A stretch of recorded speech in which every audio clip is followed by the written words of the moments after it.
So, as you guys saw per the title, this is my July and August kind of mashed up wrap-ups. I didn't want to make this 2 videos. I wanted to go ahead and make it just 1 video because I read a lot of great books, but also I really read like enough to put in 1 video. I'm gonna run through some of these very quickly just because I don't feel like there's a lot to say, or a lot that I want to say, I guess, about them. I read some pretty great books between July and August. I know August isn't over yet, but for me, it's currently August 24th. So for this week, I'll be starting my capstone, like my pre-capstone class, where I'm doing a bulk of the work now. So I really won't have time to read anything between like now and the end of the week. I'm gonna go through the books that I just read in July. One of the first books that I read in July, and I actually finished this book in August, but we're gonna count this for July. A Week to Be Wicked by Tessa Dare. What do I want to say about this? I was doing a vlog for this book because I read this one along with one other, and although I had a good time with this book particularly, I just don't know if I'll post a vlog. I have the footage still, so let me know. If you want to see me reading historical romance for the very first time, especially after I swore I would never do it, comment down below and let me know if that's something that you're even interested in. Just a quick run through of this novel. It follows a young woman named Minerva and this guy Colin. I'm trying to recall his exact title. He's like a lord. I don't know exactly what that means because I don't know the terminology that well for time periods like this, but he's just, you know, he's well off, he's wealthy, and Minerva is like this, she's not a lowly girl, but she's just not anyone with like an important title. Her mother is just really hard set on marrying off her daughters, and she wants them to marry well, marry into a good family, especially family with money. And so Minerva is the kind of girl who has her face always in the book. She's just not, you know, conventionally beautiful. She's like unconventionally beautiful, which still means she's beautiful. I don't know why I don't even know what that means. And Colin takes like a liking to her. He finds her interesting. He thinks because she's so hard on the exterior that she needs to be cracked. Her shell needs to be cracked open.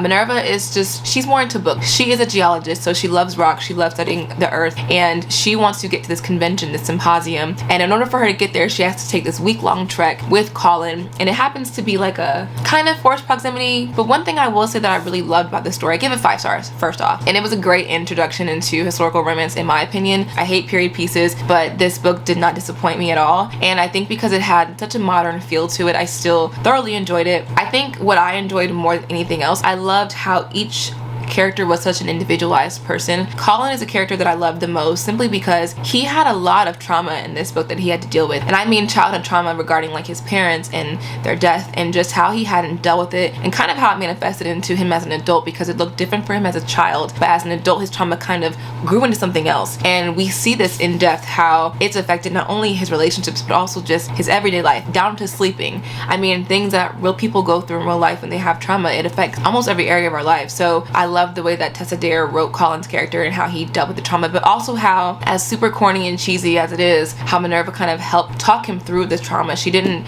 overstep any boundaries. She respected his decisions and his wishes, but because she cared about him, not because she was trying to just get him to get over things, but because she cared so much, she helped him work through it. So it was a really beautiful story. I loved it. I talked about the book for more than I intended to.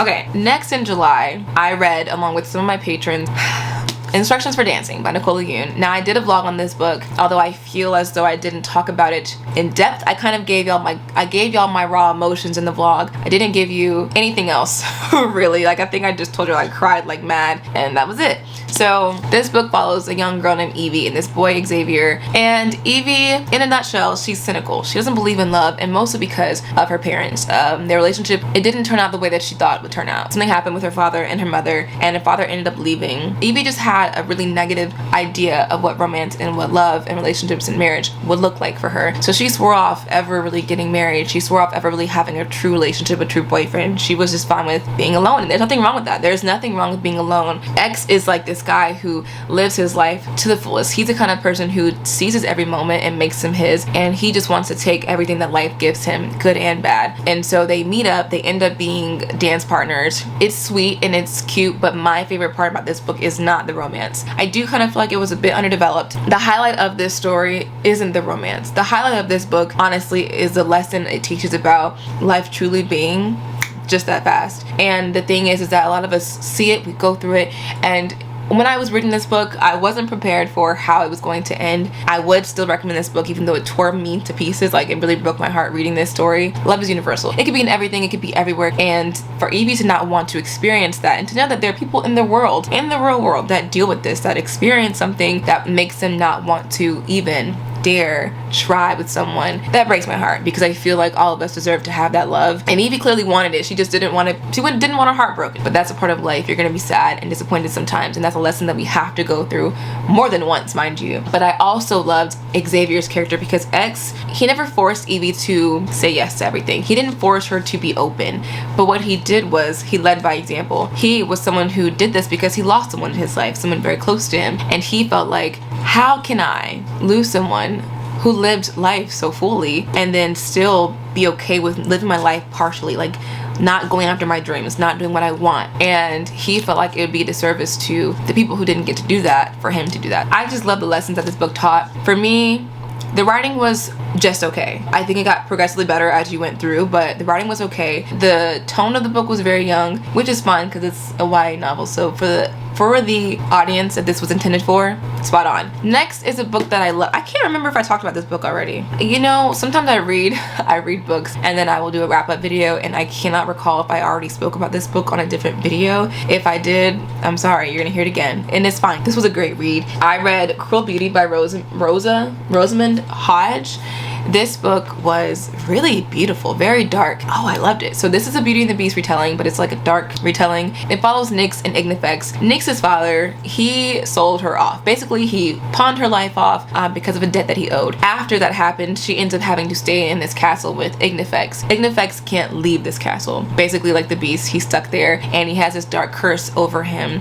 And one of the things I enjoyed the most about this story, outside of the romance, because the romance was kind of devastating in a way, amidst her falling in love with Ignifex, her captor basically, she also finds that her family isn't quite as supportive as she believed them to be, especially her sister. She questioned her family, she questioned herself, she questioned her ability to tell good from evil, and she actually questioned whether she was good or evil. She has this mission she's on where, in order to free her land from this curse, because the curse is not just on Ignifex, the curse is also on her land. So in order to free her people, to free her land, she must kill Ignifex. How do you kill the man that you just fell in love with? So it's a question of loyalty. Where does hers lie? With Ignifex, with her people. I gave this either 4 or 5 stars. I can't remember. It's on my Goodreads, but it was fantastic. So now we're gonna talk about a book that is nonfiction. I feel like I learned a lot from it, and it's called The Memo: What Women of Color Need to Know to Secure a Seat at the Table by Minda Harts. I gave this book 5 stars. What Minda talks about in this book is pretty much what it's like being a woman of color in the corporate world. What is it like for us to walk into an office and to experience microaggressions? Simple things like, for example, I walk in and they're saying that my attire along with my hair is not professional. She actually goes as far as to talk about a situation that happened to her one time. Minda was out of town one time, and her boss calls her and is like, hey, I heard that you were at this function. A young man saw you and said he spoke to you. And she was like, no, I wasn't there. I was in a whole different state. And so she's like, no, like I know it was you. And she was like, you're not gonna tell me where I was when I just told you I was not even in the same state where this function took place. And so Minda asked, like, well, what did he say to you exactly? And she said that, well, he said there's only one black woman in the office. I mean, who else would it be? Because Minda was also the only black woman in the office. Come to find out, she was not the only black woman in the office, and he had her mixed up with a whole other black person. So that happens more often than a lot of you may think. This book talked a lot about what it's like for us, but it wasn't aimed at a non-black audience or a non-POC audience. It was written for us. It was written for women of color. And what I loved about it the most in terms of the writing and the writing style is, if I listened to it as audiobook, so I didn't read it, but listening to the audiobook, it felt like I was having a conversation with a friend slash a professional, because she spoke in a way that we speak a lot in our household, amongst our friends, and amongst a lot of people within our culture. But it was just the way that I felt comfortable and I felt confident when she was speaking to me through my headphones, of course. It taught me things that I kind of already knew in the back of my mind. I just had not realized was as important as she made it seem. For example, a lot of what she spoke about was kind of creating your circle, creating your squad, and networking. She spoke about creating a network, and she gave real life examples of how to do this at work. For example, it's really important for us to go out and mingle and to be intentional about who we pull into our circle. When we're at our offices, when we're at work, it's imperative for us to pay attention to people around us, how they speak to people, how they treat people. If they talk about people in your office behind their back, if they're trustworthy And if we find a few people in our office who are worth trusting, to reach out to them and to be intentional about the relationships we build, because those relationships will take us very far in life and in our corporate life and in our business life and our career. And you just don't want to miss out on opportunity. A lot of what she spoke about was presenting ourselves in a way that would give us a chance to be given opportunities, because let's be real, that's just what a lot of us lack. We lack the opportunities that are given to other people because we are in the room. The minute we make those connections with people, our names will be in the mouths of those who are in the room. So it was a lot of just really amazing just advice, real life examples of what she went through as a Black woman in the corporate world, and just tangible things that we can take away and use for ourselves. So the book was awesome. If you want the link to it, I will put it down below, because I think that everyone can read it, whether you're POC or not. It is a great piece of advice that I think a lot of us can take some things away from it. And if you're non-POC, I think that you can read it too, because it will allow you to kind of see what a lot of us deal with. In some people's minds, it's like a one and done situation. For us, it's a all the time, or if not all the time, very often. So it was a great book. So kind of just sticking to sticking to this common theme of being POC, let's switch over to being Black. Now, I read the infamous, very popular book, Ace of Spades, and this book was a lot. I tabbed it quite a bit. It took me through a lot of different emotions. You know, this is a book I feel like deserves its own review, so I may come back and just hit y'all with the review video on this book, but to keep it as short and sweet as possible, but still impactful.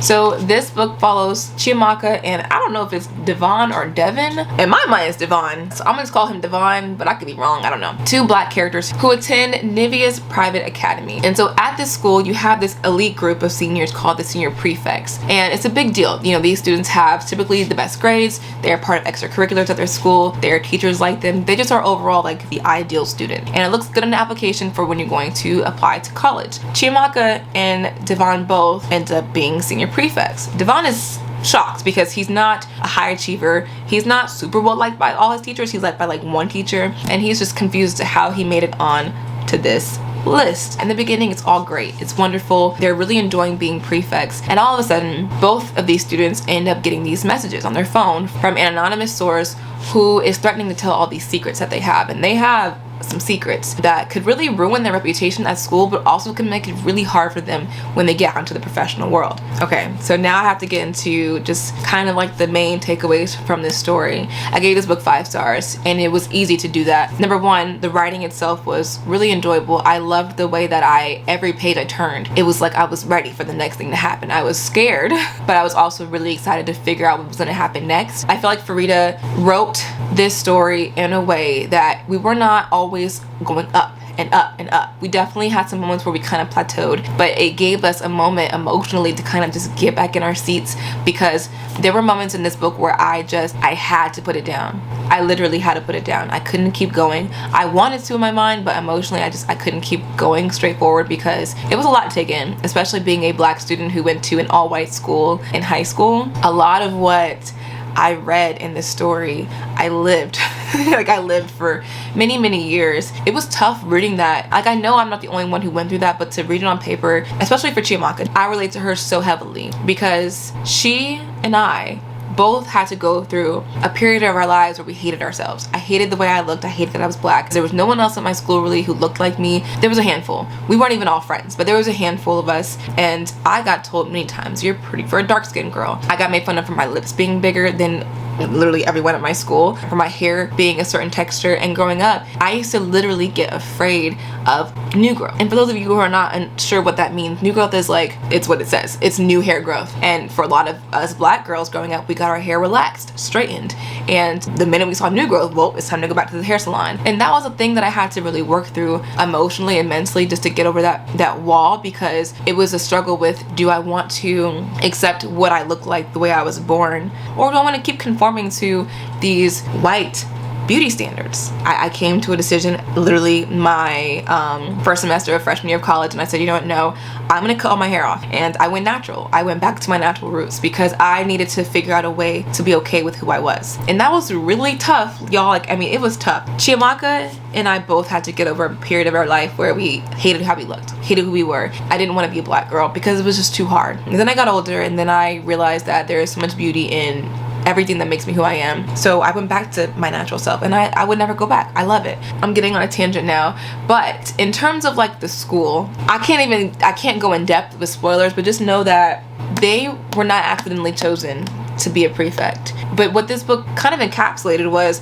this struggle that we've kind of had for a long time as a community. We have seen how systems work against us in a way that's not in your face.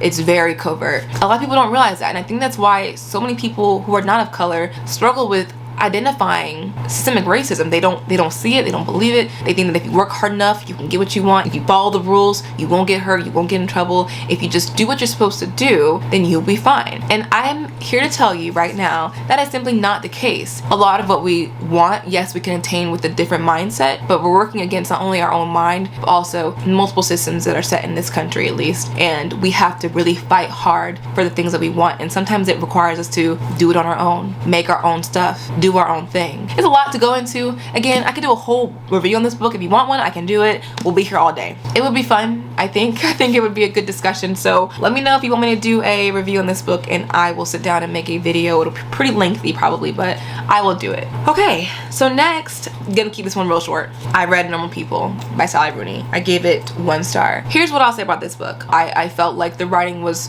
poor. I don't think that this particular book had a well thought out plot or end point. I also feel like the romance in this book was lackluster. It gave me nothing that I really wanted to hold on to. I feel like Marianne and Connell didn't handle anything, and they just lived in toxicity, and they believed that's all they could have for themselves. Here's the thing, I don't enjoy writing like this. In terms of like the age group who will read this book, a lot of young people will read it. People my age and younger will read it. People in high school will read it, and I think that it's important to showcase how it's okay to not handle it like this, and how important it is to not sit on trauma like this, to allow it to manifest in the way that it did in these characters' lives, because it caused them a lot of just heartache, and it caused them to make decisions that were just not healthy for their life. And I think that is an important thing to understand and to do as an author. If I were an author writing from my own culture, my own background, absolutely I would showcase how we as Black community handle certain situations, because sometimes we don't handle them well either. We had a tendency for a long time to just don't talk about it, keep it under the rug, keep it behind closed doors, keep it in your house. That is not always the right thing to do. So I can, of course, as an author, if I was a writer, I would write that into the story, but at some point I'm going to switch gears, and I'm going to show as an example why this is not right. And I'm going to include other ways to handle situations like this that are going to be healthy, that are going to be conducive to better situations, better outcomes. So that's really why I didn't vibe with this book.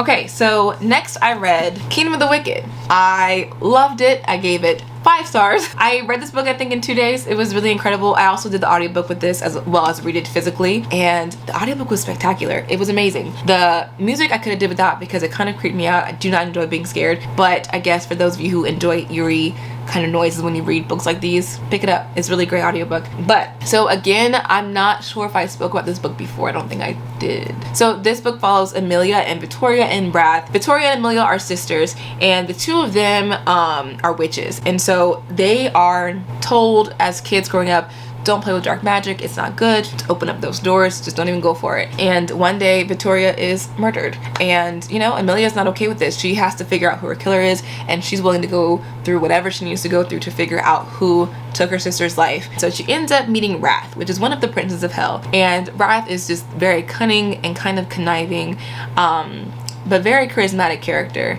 and he kind of loops her into his plans that he has for his other brother. So Amelia ends up recruiting Wrath to help her find her sister's killer, but throughout this entire journey, Wrath and Amelia kind of have this tension between them. I would not call what they have a romance. They do find each other physically attractive, but Amelia is struggling because he's the Prince of Hell. She doesn't want to fall in love with him, and she also doesn't know if she should trust him. And so he kind of is using her for a little while for his own personal gain. He has to help his brother find a wife, and he also is trying to break a curse that he has on him. So they're both using each other for their own personal gain, and it's kind of fun to watch. So I don't know, it's a really interesting book, because I do know that Kingdom of the Curse comes out very soon, so I kind of wish wish I would have waited, but it's not a big deal. It comes out like I think in 2 months or so. And then the last book that I read, I finished 2 days ago. I read The Pickup by Miranda Keneally, and this is an arc. I read one of Miranda's books last year, my first one that I ever read of hers, and I loved that book. I thought it was so beautiful. I'm finding that I'm critiquing YA romance is a bit harsher now than I did just last year, because I have discovered some really fantastic YA romances that I think kind of go deeper in romance, deeper in life, deeper in the experiences of young people. And because I've read some really great books, now when I read some YA books, I'm just like,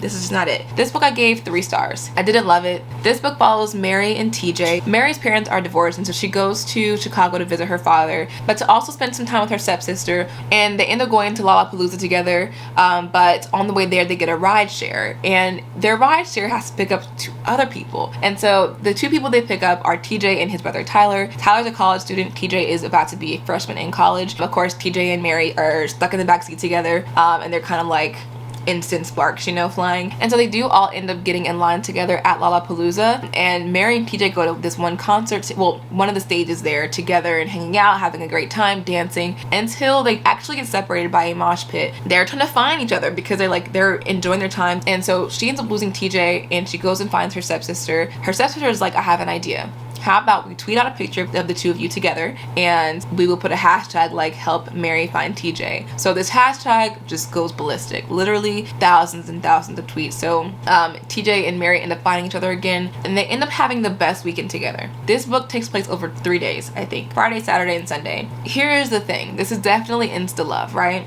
And for insta love purposes, I liked it. I mean, it was a cute insta love situation that happened. I loved the idea of the music festival, of using Twitter to find the guy that she really liked. So that was a good time. I did enjoy it, and I think for the age group that it's kind of aimed at, they would like it. But what I really loved, what I loved and also hated at the same time, was the element of Mary's parents. So Mary's mom and dad are separated. They're divorced. Her dad remarried. Mary's mom pretty much blames her for her parents splitting. We see some emotional abuse going on with Mary and her mom, but also it kind of gets physical at one point too. And so I was really looking forward to just seeing how Miranda was going to dive into that subject. And although it was starting to dive deeper into the emotional just devastation it was causing Mary, it just kind of like, it went there and then it fell off. The conversation definitely got lost because I think that Miranda was rushing.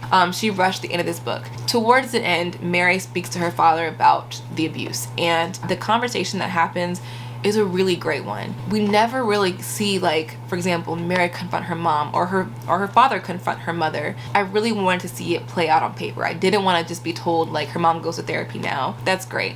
But what happened between that moment where her mother was confronted with what she was doing to her going to therapy? How did that look within her family? I really enjoy YA romances that incorporate a heavy family dynamic, because parents and siblings are part of these people's lives. Someone's a part of the life. Like, it's just not the MC. So I like when families are heavily incorporated. This book was almost there. It almost did it. And if it did it, then I would have loved it. But that's really where it fell short for me. It missed the mark for me big time. And I'm a little disappointed in that, because I do feel like Miranda's book I read last year, 4 Days of You and Me, it took place over 4 years for this couple who also had a cameo in here that was cute. But it took place over 4 years. So we really got to get to know the characters. Because this is insta love, you don't really get to know people like that. Like, you don't get to know TJ, you get to know Mary more so. And it is dual POV. I think there was more emphasis put on Mary's character than there was for TJ. He had his own thing with his brother, but his quarrel with his brother felt very superficial for me, so I didn't care about their fight that they had. Someone will like this book, someone will love it. So I still would say, you know, read it. It comes out September, I believe, September 9th, September 7th. So it'll be out pretty soon, and you know,